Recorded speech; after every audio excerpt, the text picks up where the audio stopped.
ये ब्लॉगिंग तो नहीं छोड़ रहे, कहीं कुछ ऐसा हो तो नहीं गया, मतलब क्या ऐसा हो गया। इस तरह का टाइटल लगाना कि दुआओं में याद रखना, इसका क्या मतलब है? दुआओं में याद रखना भाई साहब। हेलो मेरे बाबू, कैसे हो आप? Welcome back to my channel. मैं हूं आपकी प्रिया दीदी, फिर हाजिर हूं एक नई रोस्ट प्लस में एक्सपोज वीडियो के साथ। जो भी मेरे चैनल पे न्यू सब्सक्राइबर आए, मोस्ट वेलकम है आपको प्रिया दीदी के चैनल पे।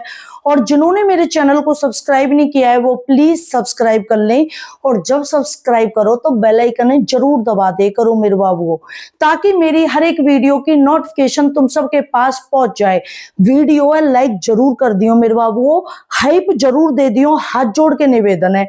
ये वीडियो होने वाली है हमारी दीपिका कक्कर पे। आपने देखा होगा दीपिका कक्कर का कल का ब्लॉग, जिसमें दीपिका कक्कर के हस्बैंड ने ये टाइटल डाला है कि दुआओं में याद रखना। वहीं दूसरी ओर जो लेडीज ने एक्सपोज किया था दीपिका कक्कर को कि उनकी बेटी है और वो मन से नहीं बता रही है, उन्होंने दोबारा एक वीडियो डाली जिसमें उन्होंने काफी सारे खुलासे किए हैं। जिनमें से एक खुलासा ये किया है कि भाई मेरे को छोटे कपड़े नहीं पहनने दिए जाते थे मेरे पहले वाले ससुराल में, ये दीपिका जी का कहना है। जबकि आप एक बात बताओ कि ये इन्होंने जब ये सोहेब जी से शादी करी है, छोटे कपड़े तो इनको यहां भी नहीं पहनने दिए जाते।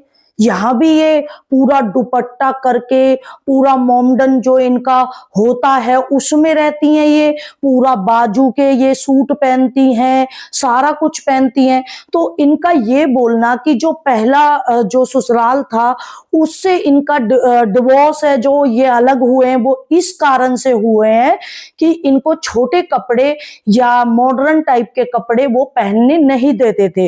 अगर ऐसी बात होती, दीपिका के जो देवर थे उन्होंने ही बोला था इनको कि भाई आप मॉडलिंग में ट्राई करो और आपको बहुत अच्छी एक्टिंग आती है। और इनके जो पहले ससुर थे उन्होंने भी इनको फोर्स किया था कि भाई आप फिल्मी दुनिया में जाओ। तो एक बात बताओ, अगर वो इतने बेकार होते हैं, और जैसा कि उनका कहना है, जूजू जी का कहना है कि वो क्रिश्चियन थे, तो क्रिश्चियन तो पहले से ही इतने मॉडर्न होते हैं, बताने की जरूरत नहीं है, तो वो छोटे कपड़े पहनने की मना करते। जो खुद कह रहे हैं कि भाई आप मॉडलिंग में जाओ, आप सीरियल में जाओ, तो वो ये छोटे कपड़े पहनने की मना करते। मॉडलिंग में तो छोटे कपड़े ही पहने जाते हैं।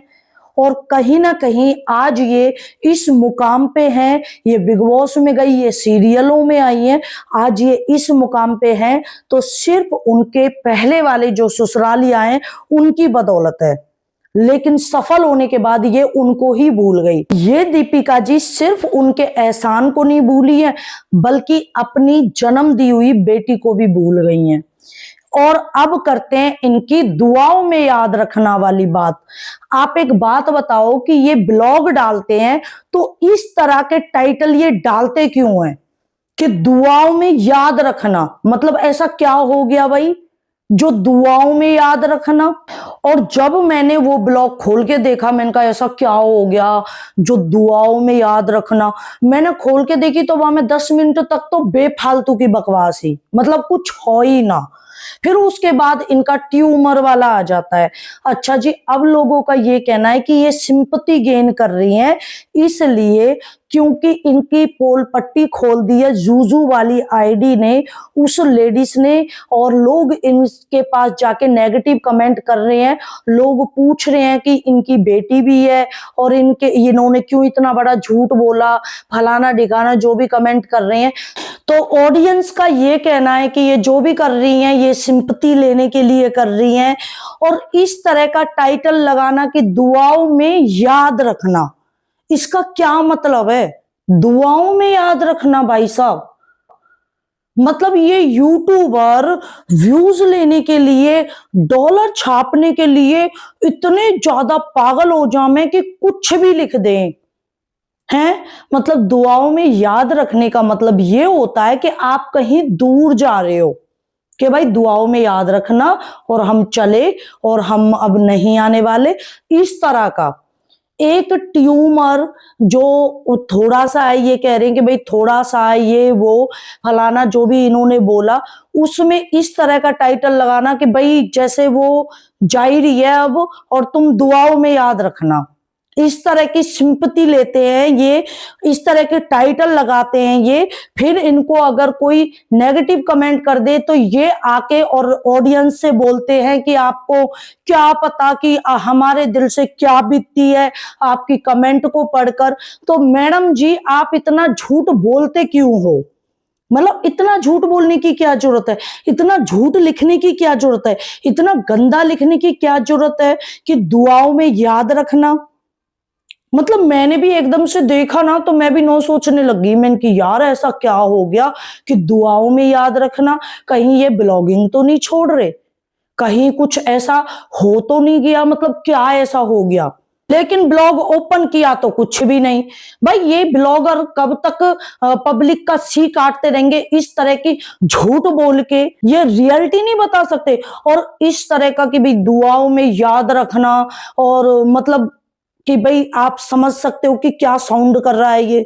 मुझे बताने की जरूरत नहीं है, मैं नहीं बोलना चाहती कि ये शब्द किस तरह का साउंड कर रहा है, तो आप खुद अंदाजा लगा सकते हो। बाकी सिंपैथी लेने की बात है तो ये तो ब्लॉगरों का काम है, सिंपैथी लेने का, झूठ बोलने का, पब्लिक का सी काटने का, फिर मतलब व्यूज बटोरने का। इस तरह का इनके आए दिन नौटंकियां इनकी चलती रहती है। जिस चीज पे इनको बोलना चाहिए, जिस चीज की ऑडियंस इनसे मांग कर रही है कि भाई अपने पहले जो लाइफ में जो पहला हुआ है, जो आपके पहले ससुराल लिया है उनके बारे में बताइए, अपनी बेटी के बारे में बताइए, इनका एक लफ्ज नहीं खुलता है, ना इनके शौहर का ना इनका। लेकिन अगर छोटी सी भी कोई दिक्कत हो जाए तो इनका सीधा ये फाइनली कर दे मैं कि दुआओं में याद रखना। बाकी आपकी क्या राय है वो कमेंट करके जरूर बता देना।